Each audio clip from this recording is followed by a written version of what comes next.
कशा प्रकारचं आंदोलन झालं आणि पालिका प्रशासनानं तुम्हाला काय सांगितलं?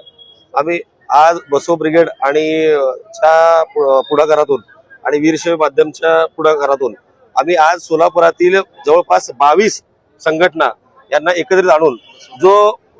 संघटनांना एकत्र आणून जवळपास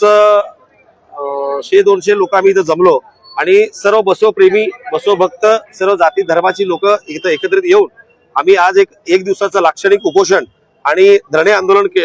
आयोजित केला होता। ह्या आंदोलन किंवा उपोषण करण्यापाठीमागचं कारण असं, मागील 2-3 वर्षापासून जो प्रलंबित विषय होता जो महात्मा बसवेश्वरांच्या अश्वारूढ पुतळ्याचा, तो महापालिका प्रशासनाच्या ढिसाळ कारभारामुळं, ढिसाळ कामामुळं आणि एकसूत्री काम नसल्यामुळं जे मागील 3 वर्षापासून रखडलेलं काम होतं, तो येत्या 19 एप्रिलला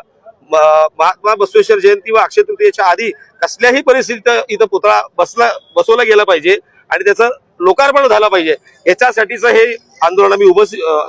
आयोजित केला होता। त्याला समाज बांधवांनी व इतर समाजाच्या सर्वच लोकांनी मोठा पाठिंबा दिला आणि महापालिकेच्या आयुक्त नगर अभियंता अकुलवार मॅडम आज येऊन आज सर्व समाजाच्या वतीनं त्यांनी शब्द दिलेला आहे। ज्या पद्धतीने आतापर्यंत महापालिका लिंगायत समाजाच्या मागण्यांना चॉकलेट देत आले, त्या पद्धतीनं परत यांनी आता यावेळेला चॉकलेट देतील असं वाटत नाही। आता विनंतीपूर्वक परत एकदा सांगितलं गेलेलं आहे, आता जर त्यांनी जी डेडलाईन दिलेली आहे 15 एप्रिलला इथं पुतळा बसेल, चबुतऱ्याचं काम होऊन इथं पुतळा बसेल असा जो शब्द त्यांनी दिलेला आहे, तो जर शब्द पाळला नाही तर त्यावेळेला बसव ब्रिगेड असतील किंवा सर्व बसव प्रेमी असतील याला